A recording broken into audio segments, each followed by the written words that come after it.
천안문 사태 89년 6월 4일 중국은 그들의 역사에서 영원히 이날 지워버렸습니다. 하지만 이날 천안문에서 중국이란 거대한 악마와 싸운 진짜 중국인들은 현장의 외신 기자를 향해 외쳤습니다. Tell the world, they said to us.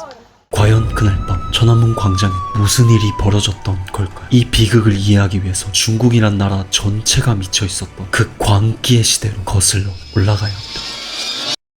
때는 1966년. 중국은 무려 10년 동안 문화 대혁명을 겪으며 경제는 마비됐고 지식은 혐오의 대상이 되어 나라 전체가 박살났습니다. 그 모든 혼란의 중심에 마오쩌둥 어록을 높이 지켜든 채 거리를 누비던 젊은 세대 홍위병이 있었죠. 이들은 불만이 있다며 길러주신 부모조차 고발하고 권위가 있다며 누구든 끌어내리는 것이 정의라 믿었기에 수많은 지식인과 당 간부들까지 숙청했습니다. 그리고 그 숙청의 칼날을 덩샤오핑조차도 피할 수가 없었죠. 덩샤오핑은 수년간 시골 공장에 하방되어 말단 노동자로 전락했고 아들이 홍위병들의 고문을 견디다 못해 2층에서 뛰어내리다 평생 하반신 마비라는 비극을 안고 살았습니다. 최고 지도부조차 예외가 없었던 그 혼돈의 시대, 중국은 더 이상 국가라 부르기 어려울 정도로 무너졌습니다. 인민들은 생존을 위해 기댈 곳을 찾아야 했죠. 그래서 인민들은 살기 위해 인맥, 관시에 의존하게 됩니다. 뇌물은 일상이 되어 점차 관행으로 굳어졌고 이러한 관행은 훗날 중국 사회 전체를 병들게 할 부정부패의 씨앗으로 자라났습니다. 못된 똥이 죽고 나서야 비로소 이 모든 광기가 종결되었지만 문화 대혁명이 남긴 상처는 인민들 삶 곳곳에 깊숙이 스며 있었죠. 게다가 그 끔찍한 기억은 이 혼란을 직접 겪었던 지도부에게도 잊을 수 없는 트라우마로 남아있었죠. 이 미친놈들을 직접 겪은 덩샤오핑과 원로들을 결심하게 됩니다. 다시는 절대로 홍위병과 같은 아래 계층에서 일어난 대중운동, 대중의 광기를 좌시하지 않겠다. 어떤 일이 있어도 사회 혼란만을 막아야 한다. 그리고 그 결심은 단순한 반성에서 그치지 않았습니다. 당 지도부는 다시는 그 광기가 재현되지 않도록 대중은 철저히 통제해야 한다는 통치 철학을 내부적으로 공유했습니다. 이 원칙은 곧 수많은 언론 통제와 인민 감시, 강경 탄압의 정당화 수단이 되어 민주주의란 씨앗조차 움트기 어려운 현재 중국 특유의 강력 통제 사회를 만드는 근간이 되죠. 이 영상은 서프샤크의 지원을 받아 제작되었습니다. 검열, 감시, 이건 단지 중국만의 이야기는 아닙니다. 지금 이 순간에도 누군가가 우리의 검색 기록을 훑고 정보를 해킹하고 카톡의 사적인 대화마저 들여다보고 어쩌면 지금도 감시당하고 있을지 모릅니다. 카페 와이파이 하나 잘못 썼다가 내 정보가 털리고 광고가 따라붙고 내가 뭘 검색했는지 들여다볼 수 있는 세상이 됐죠. 그럴 때 필요한 것이 우리 인터넷을 암호화 시켜주고 IP를 숨겨 해킹을 피할 수 있게 도와주는 서프샤크 VPN입니다. 즉 서프샤크는 한마디로 온라인 방패 같은 거죠. 여기에 더해 서프샤크는 서버 위치를 자유롭게 바꿀 수 있어서 검열된 컨텐츠, 차단된 사이트, 해외 스트리밍, 해외에서만 볼 수 있는 유튜브 영상, 넷플릭스까지 전부 자유롭게 이용할 수 있어요. 지금 바로 고정 댓글과 더보기란에 있는 surfshark.com/스토리텔러를 클릭하거나 결제 시 코드에 스토리텔러를 입력한 뒤 4개월을 추가로 더 이용해보세요. 한편 이러한 당의 철저한 통제와 감시 속에서도 인민들의 마음에 남은 상처, 문화 대혁명을 일으킨 공산당에 대한 회의감은 쉽게 가시지 않았습니다. 폭력과 배신의 시기를 겪은 인민들은 당도 폭주할 수 있다는 걸 깨닫기 시작했고 공산당에 대한 신뢰를 잃어가기 시작했습니다. 이에 당은 무너진 신뢰를 다시 쌓고 흔들리는 통치 정당성을 되찾기 위해 무언가를 증명해 보여야 했습니다. 다시는 그 광기의 시대로 돌아가지 않을 것이라는 약속과 당이 여전히 인민을 통치할 만큼 유능하다는 신호가 필요했죠. 그래서 문화 대혁명 직후 지도부의 최우선 과제는 안정이었습니다. 그렇기에 덩샤오핑은 숙청된 수백만 명의 피해자들을 복권시키고 마비된 행정기능을 복구하기 시작했죠. 11년 만에 대학 입시를 부활시켜 공장과 시골로 내몰렸던 잃어버린 세대에게 다시 배움과 출세의 길을 열어주고 개방된 사회 속에서 새로운 지식인 세대를 성장시켰습니다. 그러나 안정만으로 충분하지 않았습니다. 덩샤오핑은 문화 대혁명으로 무너진 당의 신뢰를 되살리고 통치 정당성을 회복하기 위해서 눈에 보이는 성과, 즉 경제성장과 번영이 절실하다 판단했죠. 고속성장만이 인민들의 분노를 잠재울 수 있다고 믿었던 겁니다. 그렇기에 덩샤오핑 실용주의 노선을 내세우며 개혁개방의 신호탄을 쏘아올렸습니다. 당시 중국은 철저히 국가의 주도로 통제되던 계획경제체제에서 자본주의를 받아들인 대전환이 이뤄졌습니다. 농촌의 집단농장 해체와 연해도시엔 외국 자본 유치를 위한 경제특구를 설치, 국영기업 개혁, 특히 이중가격제를 실시하는 등의 과감한 시장개혁을 단행했죠. 그 결과 1978년부터 10여 년간 중국 GDP는 연평균 9.5%라는 초고속 성장을 이룩했고 1억 7천만 명 이상 극빈에서 벗어나게 됩니다. 인민들이 농촌을 떠나 도시로 몰려들자 작은 어촌이던 선전은 불과 10년 만에 인구 수백만의 대도시로 변모했으며 거리 곳곳엔 개인 상점과 시장이 생겨나 텔레비전, 냉장고, 수입가전, 패션 의류 등 과거엔 꿈도 못 꿨던 소비재가 넘쳐나기 시작했죠. 그러나 이 눈부신 성장의 이면엔 조용히 그리고 빠르게 균열이 생겨나고 있었습니다. 가장 큰 문제는 전례 없는 인플레이션과 만연한 부정부패였죠. 개혁개방 초기 당 급격한 시장경제 전환이 가져올 충격을 완화하고자 이중가격제도라는 독특한 장치를 도입했는데, 이는 정부가 정한 생산량을 고정가격에 판매하고 초과분은 시장가격으로 판매하는 제도였습니다. 정부가 정한 가격이 시장가격의 절반 수준에 불과했던 탓에 부정부패가 만연하던 당 간부들과 기업인들이 은밀히 유착하여 고정가격으로 물자를 확보한 뒤 이를 다시 시장에 되팔아 막대한 복리를 취했습니다. 이 이중가격제도는 곧 부패의 온상으로 변질됐고 심각한 빈부격차와 사회 양극화까지 초래했습니다. 누구와 연줄이 있느냐가 얼마나 부자가 될 수 있느냐를 결정짓는 냉혹한 현실. 이는 인민들에게 깊은 박탈감을 안겨줬습니다. 덩샤오핑이 먼저 부자가 될 수 있는 자부터 부자가 되게 하라 라는 말은 저소득층에겐 마치 기회의 확장이 아닌 권력과 결탁한 특정 계층 부정축제를 정당화하는 말처럼 들렸습니다. 고정급여를 받는 노동자, 서민층, 치솟는 물가에 생필품조차 제대로 살 수 없는 상황에 놓였고, 국영기업 개혁으로 철밥통이 깨진 도시 노동자들은 생계를 위협받고, 농민들은 도시의 풍요를 보며 분노했죠. 그 분노는 언제 터져도 이상하지 않았습니다. 그리고 마침내 그 침묵을 깨트린 건 바로 문화 대혁명이 끝난 후 대학 입시가 부활한 시대에 자라난 새로운 지식인 세대, 대학생이었습니다. 그들은 외부 세계의 사상과 정보를 접하며 성장한 세대였고, 자유와 민주주의라는 개념을 자연스럽게 체득한 세대였습니다. 그러나 세상을 보는 눈을 뜬 만큼 현실은 더 답답하고 부조리하게 느껴졌습니다. 국가는 나날이 발전했지만 청년들의 삶은 나아지긴커녕 점점 더 팍팍해졌기 때문이죠. 못된 똥 시절에 대학 등록금도 기숙사비도 식비도 모두 무료였는데, 대학이 각종 비용을 청구하기 시작하면서 형편이 어려운 학생들은 개혁개방의 불공정을 뼈저리게 체감했고, 취업마저 불안정해지자 청년들에게 이젠 다가올 미래조차 답이 없어 보였습니다. 학생들은 더 이상 침묵할 수 없었죠. 문화대혁명 시기 잘못된 것이 있어도 말하지 못하고 침묵했던 부모 세대와 달리 개혁개방에서 소외감을 느낀 대학생들은 사회의 잘못된 것들에 절대 침묵하지 않겠다는 강한 자의식을 갖고 있었고, 급기야 여기에 더해 체제에 대한 근본적인 질문을 던지기 시작하여 결국엔 이 병든 사회를 구할 수 있는 유일한 길은 민주화와 법치, 자유뿐이라는 통찰에 이르게 됩니다. 그리고 때마침 소련의 고르바초프가 개혁개방에서 한 발 더 나아가 다당제까지 추진하려 하죠. 중국의 청년들 사이에서 중국도 변화가 가능하다는 희망이 퍼지기 시작했고, 그 희망에 불을 붙인 건 천체 물리학자 팡리즈의 한마디였습니다. 민주주의는 아래로부터 쟁취하는 것이다.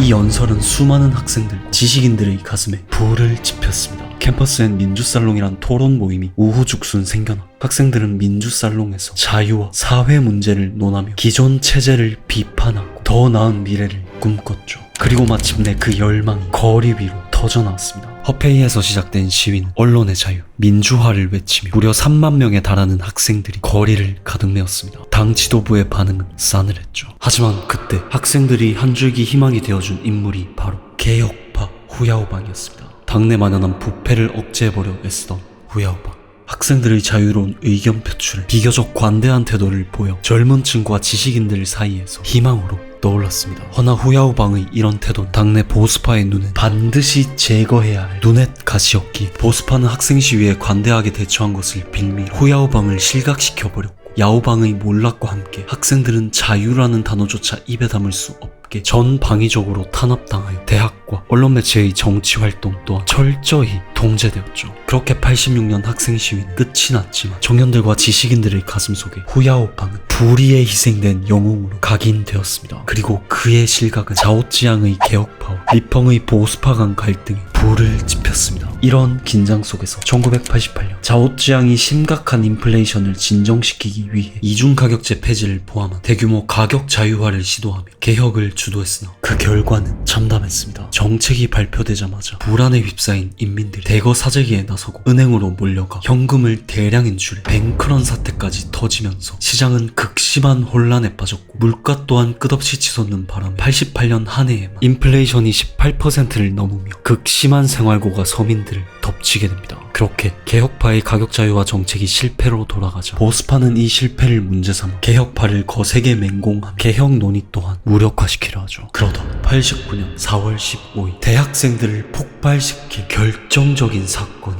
터지게 됩니다.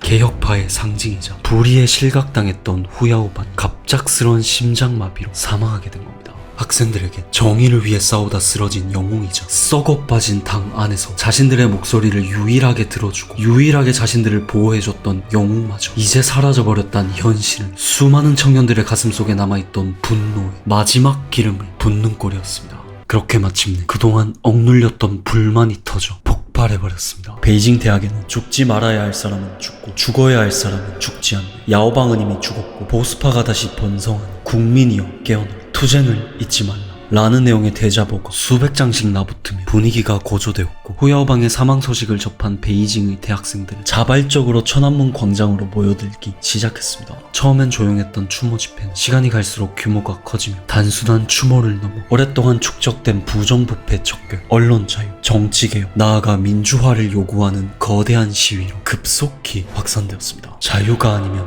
죽음을, 모든 권력은 인민의 것이다. 권력 비리, 부정부패를 척결하라. 기회의 균등 보장하라. 인민은 잊지 않는다. 수십만 명의 학생과 시민이 천안문 광장을 가득 메웠고 그렇게 중국 현대사의 가장 어두운 페이지 천안문 항쟁이 시작되었습니다.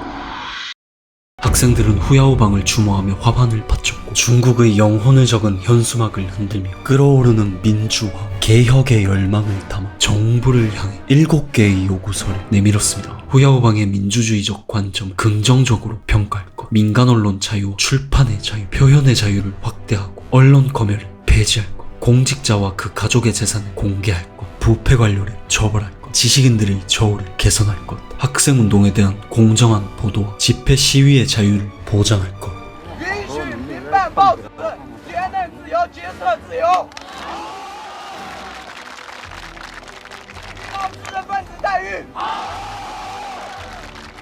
이는 마치 지도부와 공산당의 심장을 겨누는 듯한 요구들이었습니다. 하지만 요구서만으로 부족했습니다. 수천 명의 학생들은 더 직접적인 소통을 위해 당 지도부가 있는 중난하이 앞으로 향했습니다. 그들은 지도부와 대화를 요구하며 겹겹이 둘러선 경찰 병력에 맞서 밤샘 농성에 돌입했죠. 길고 긴 대치에도 약 200명의 학생들이 끝까지 자리를 지키자 결국 당국은 진압을 시행하게 됩니다.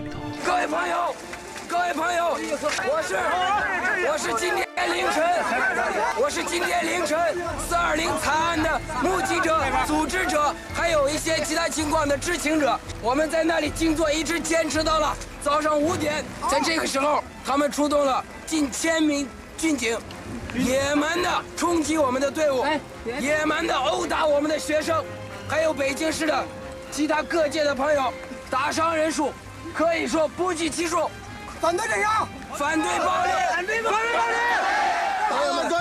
그렇게 학생들은 정부의 만행을 캠퍼스 곳곳으로 퍼뜨렸고 그로 인해 그동안 관망하던 학생들과 시민들마저 시위에 동참하게 만드는 결정적인 계기가 되었습니다. 정부는 사태 확산을 막기 위해 광장 폐쇄령을 내렸으나 이러한 강경한 태도는 학생들의 의지를 꺾긴커녕 오히려 그 분노를 폭발시켜버렸습니다. 그렇게 다음날 거행될 후야오방의 장례식을 앞두고 20만 명이 넘는 인파가 폐쇄령을 무시하고 천안문 광장으로 행진하여 장례식이 열리고 있는 인민대회당으로 몰려갔습니다. 인민대회당 내부에서 지도부가 참석한 가운데 생중계된 장례식은 광장의 격앙된 분위기 때문인지 40분 만에 황급히 마무리됐죠. 그러자 지도부가 아직 떠나지 않은 인민대회당을 향해 몇몇 학생들이 공안의 봉쇄를 뚫고 계단 위로 올라가 무릎을 꿇은 채 당 지도부에게 청원서를 바치며 리펑 총리와의 대화를 간청했습니다. 정부는 대화하라. 표현의 자유를 보장하라.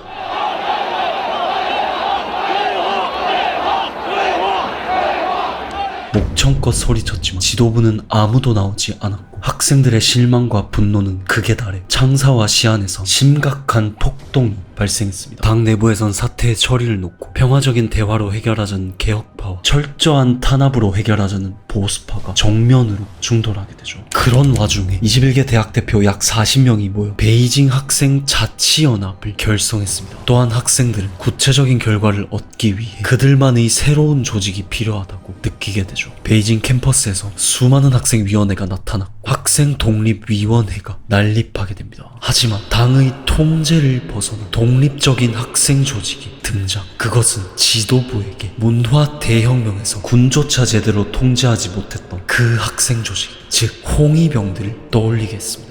지도부는 당장이라도 학생들을 무력으로 진압하고 싶었지만 며칠 뒤에 있을 소련의 고르바초프와의 역사적인 만남으로 세계 각지의 언론사들과 기자들이 중국으로 몰려들어 있었기에 학생들을 섣불리 무력으로 진압할 순 없었습니다. 여담으로 천안문 항쟁 당시 영상과 사진이 많이 남아있는 이유가 해외 언론들이 찍은 영상들이 많이 남아있기 때문입니다. 아무튼 개혁파 자오지양이 미리 약속되었던 북한을 방문하게 됩니다. 이에 베이징 행정을 대행한 보수파 리폼 자오지양이 없는 틈을 타 전국을 주도하여 학생들의 시위를 덩샤오핑과 당을 전복하려는 음모로 규정하고 신속히 해결하려 하죠. 이에 덩샤오핑 또한 추가 시위를 억제하기 위해 대중매체를 통해 경고해야 한다 말했고 결국 인민일보 사설을 통해 순수한 학생들의 시위를 계획된 음모이자 반정부 동란으로 낙인찍게 됩니다. 정당한 요구는 반역이 되었고 대화를 외치던 수많은 학생들과 시민들은 국가로부터 반동 분자로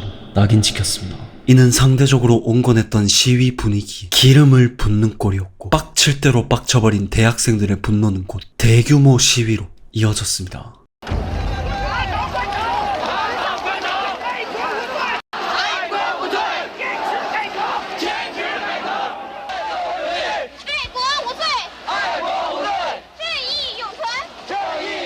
(10만) 명의 학생들은 거리로 뛰쳐나와 노동자들의 폭넓은 지지를 받으며 경찰이 세운 대열을 돌파하고 천안문 광장까지 행진했습니다. 사설을 철회하고 베이징 학생자치연합을 합법적인 단체로 인정해달라. 우리는 신문의 자유, 결사의 자유를 원하며 공정한 언론인들을 지지합니다.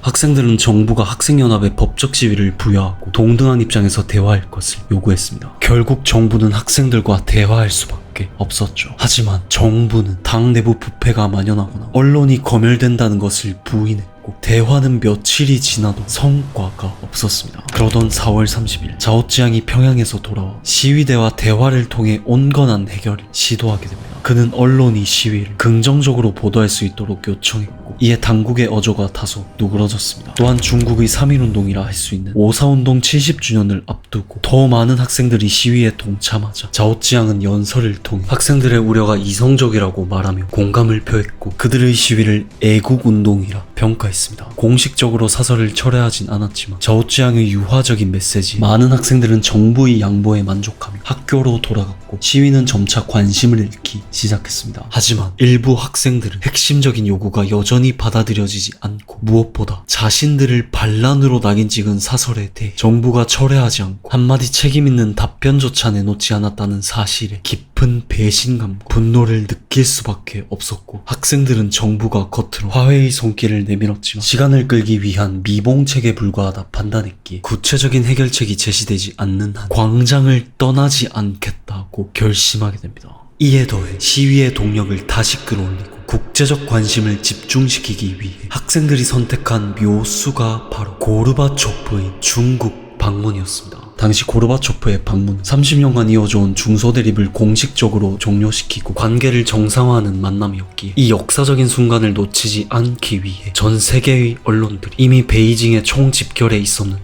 학생들은 이를 자신들의 민주화 운동과 자유를 향한 열망을 전 세계에 생생히 알릴 수 있는 다시는 없을 절호의 기회라고 판단했던 겁니다. 더욱이 고르바초프는 개혁개방의 상징이었기에 청년들은 고르바초프가 중국에게도 긍정적인 영향을 줄 것이란 희망을 품었던 거죠. 그렇게 5월 13일 학생들은 15일부터 18일까지 고르바초프 방문이란 국제적 이벤트에 맞춰 최후의 수단으로 단식 투쟁을 시작하게 됩니다. 학생 대표들은 마지막 식사와 함께 자신들의 마지막 각오와 절박한 심정을 담아 단식서를 작성했고 전국의 인민들에게 호소했습니다. 그 글은 삽시간에 퍼져 신문을 읽은 사람들, TV를 본 시민들, 그리고 광장에 웅크린 청춘을 본 수많은 이들이 학생들의 진심 앞에 다시 한번 마음을 열고 시위에 동참하기 시작하여 불과 40명 남짓으로 시작된 이 단식 투쟁은 순식간에 1000명으로 불어났습니다. 천안문 광장은 다시금 민주화와 자유를 향한 갈망의 목소리로 가득 차며 30만 명으로 시작한 행진 그 수가 100만 명까지 늘어났습니다. 그리고 이에 감명받은 시민, 하위 간부들도 참여해 자유를 말했습니다. 법관들이 법복을 입고 참여하는 모습도 포착됐죠. 또한 시간이 갈수록 상인, 노동자, 의사, 심지어 공안 대원과 관영 매체 기자들까지 학생들 지지란 배너를 들고 시위에 합류하면서 점차 범국민적 평화 시위로 발전하여 이젠 사회 각계각층이 자유를 외치고 민주화 시위를 지지하기 시작했습니다. 이러한 대중적 호응에 힘입어 용기를 얻은 학생들은 역사를 바꿀 수 있겠다는 희망찬 믿음과 함께 우리가 이 나라의 진정한 미래라 외치며 천안문 광장에서 밤을 지새웠죠. 하지만 정부는 이들을 개무시했죠. 그리고 단식 투쟁은 엄청난 파장을 일으켰습니다. 예정된 중소회담은 30년 만에 중소관계 정상화를 알리는 순간이자 미국과 소련 사이에서 독자적인 외교 노선을 추구하고 있음을 전 세계에 과시하는 상징적인 무대였기에 덩샤오핑과 지도부는 이 행사에 거는 기대가 어마어마했습니다. 허나 고르바초프 환영식이 열릴 예정이던 천안문 광장이 자유를 갈망하는 시위대의 무대가 되고 광장을 당장 비우라는 엄포에도 해산되지 않자 고르바초프 환영식을 급히 공항으로 변경해야 했습니다. 게다가 고르바초프가 방문하는 15일이 되자 시위의 규모는 100만 명을 넘어섰기에 천안문 광장 상황이 전 세계에 생생히 보도되어 중소회담보다 천안문 광장 세계의 이목이 집중되게 됩니다. 설상가상 학생들이 덩샤오핑과 고르바초프가 회담하기로 했던 인민대회당으로 몰려가 회담 중에도 바깥에서 들려오는 시위대의 함성 소리가 멈출 기미가 없었습니다. 그 때문인지 덩샤오핑 국빈 만찬 도중 젓가락질을 실수하며 음식을 놓치는 굴욕을 겪게 되죠. 지도부가 가장 공들인 외교 무대에서 당의 통제력과 권위가 눈앞에서 무너진 장면이 전 세계에 보도되었습니다. 당은 그야말로 개쪽이었고 이보다 더 큰 굴욕은 없었습니다. 이제 빡칠 대로 빡쳐버린 덩샤오핑과 지도부의 눈에 저 학생들은 국제무대에서 국가의 위상을 추락시킨 매국노이자 20년 전 온 나라를 혼란에 빠뜨리고 광기의 시대로 몰아넣었던 홍위병의 재림, 그 이상 그 이하도 아니었습니다. 지도부에게 그들의 시위는 그 광기의 시대를 연상시켰습니다. 또한 이 무렵 동유럽을 휩쓴 민주화 물결이 공산권 국가들을 차례로 붕괴시키자 덩샤오핑은 권력을 잃을지 모른다는 두려움에 휩싸이게 됩니다. 이제 덩샤오핑에게 온건파의 목소리는 더 이상 들리지 않았고 이들은 무자비하게 탄압하고 다시는 이런 시위를 벌이지 못하도록 철저히 통제해야 할 집단으로 간주하게 됩니다. 그렇게 17일이 되자 덩샤오핑과 지도부는 자오찌양의 반대에도 불구하고 계엄령 선포를 결정하게 됩니다. 지하 노무입니다. 찍으십시오. 이 새끼가 어디서 찍으라 말아요.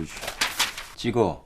군대 투입과 계엄령 선포만 유일한 해결책이고 어느 정도 피는 봐야 한다. 보스파 리펑이 학생 대표들과 만나 당장 단식 투쟁을 중단하고 광장을 떠나라는 최후의 통첩을 날렸으나 학생들은 여전히 인민일보 사설 철회와 애국운동 인정을 요구하며 합의에 이르지 못하고 시위는 계속되었습니다. 그렇게 상황이 더욱 파국으로 치닫자 19일 공산당 지도부는 결국 군대를 동원한 유혈 진압을 결정했습니다. 이에 자오지양은 무력 진압이 임박했던 걸 직감하고 더 이상 강경파 원로들을 설득할 수 없다고 판단하여 천안문 광장에 나가 시위대와 만나 직접 연설까지 하며 유혈 사태만은 막고자 노력했죠. 同学们讲几句话，我们来的太晚了，不能再这样下去了。这个绝食时间长了啊，这个身体会造成将来难以补偿的损伤。是为了要等这一天，等人回答的你们满意这一天，里面应该早结束。谢谢总主任。 하지만 이것이 자오지양의 마지막 공식 석상이었습니다. 결국 덩샤오핑은 계엄령을 선포한 수만 명의 군 병력을 베이징으로 진격시켰죠. 광장을 둘러싼 긴장감은 극에 달했고 누구도 이제 평화로운 마무리를 장담할 수 없는 순간이었습니다. 그런데 정작 계엄군이 처음 투입됐을 당시에 시민들이 거리로 나와 군 차량을 막아서고 눈물로 호소하면서 군인들에게 철수할 것을 요구하거나 평화적으로 군인들을 설득하며 병사들과 대화를 나누거나 음식을 나누기도 했고 반대로 단식 투쟁 중이던 학생이 탈진에 쓰러지며 군의관이 돌봐주거나 군 차량으로 병원에 후송시키는 장면도 목격되었습니다. 在场的全国人民以及全国人民齐齐万万的人民送给他们一束胜利的开心祝啊！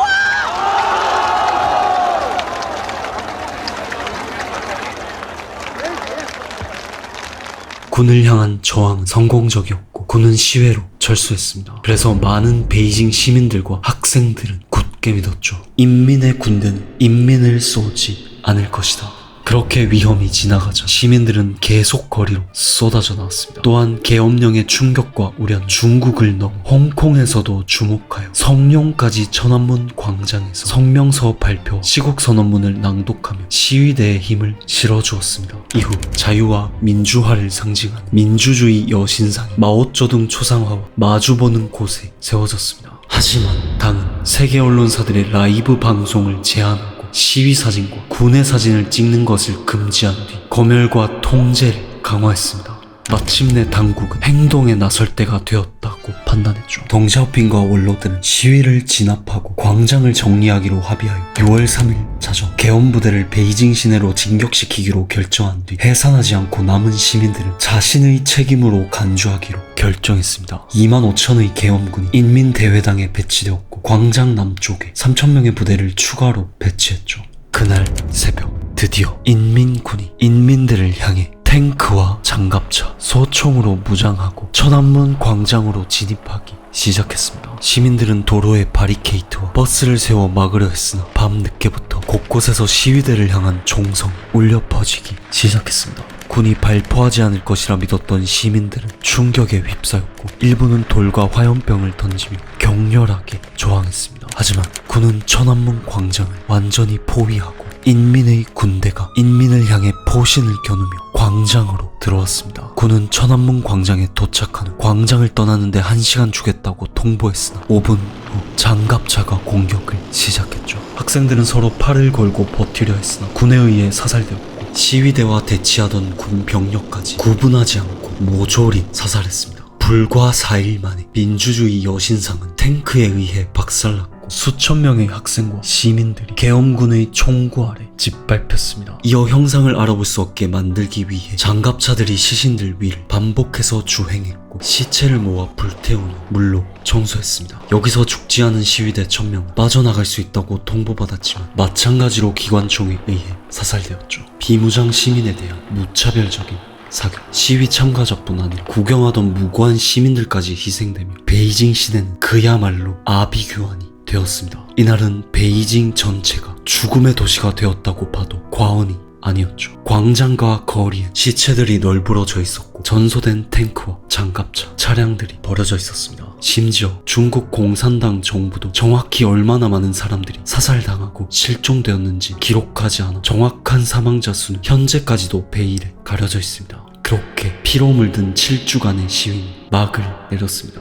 하지만 그 거대한 공포가 천안문 광장을 뒤덮었을 무렵 피해자들의 비명이 채 가시지 않은 아침 햇살 아래 한 시민이 홀로 선 채 수십 대의 탱크 행렬을 가로막았습니다. 그는 총도 이름조차 없었지만 오직 탱크를 멈추겠다는 신념과 용기가 있었죠. 탱크를 향해 소리치고 올라타며 필사적으로 막았었지만 주변 사람들에게 이끌려 사라졌습니다. 맨몸으로 중국이란 거대한 악마를 막아선 탱크맨. 그가 누구인지, 아직 살아있는지, 어디에 있는지 아무도 알지 못합니다. 하지만 자유를 향한 그들의 열망 영원히 남아있죠. Going too much. 10 minutes clear. Why?